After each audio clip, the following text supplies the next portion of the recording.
Esta corza apareció el 12 de abril a las 8:30 de la tarde. Aquí la podemos ver cómo se encuentra pastando.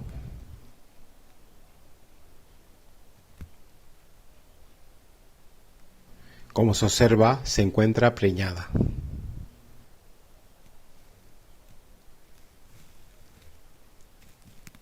Las corzas entran en celo a partir de los 2 años de edad.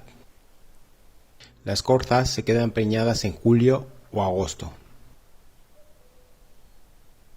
Desde los 15 días siguientes a la fecundación hasta 5 meses más tarde, enero, los embriones se mantienen durmientes. Diapausa embrionaria.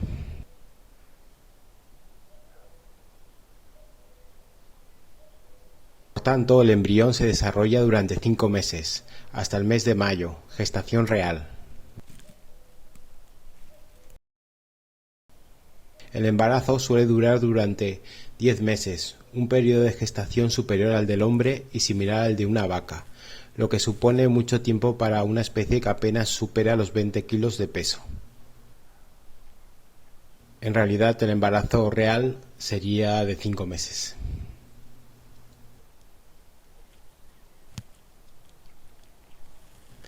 La diapausa embrionaria se ha documentado en más de 100 especies de diferentes grupos, como mustélidos, murciélagos, roedores y marsupiales.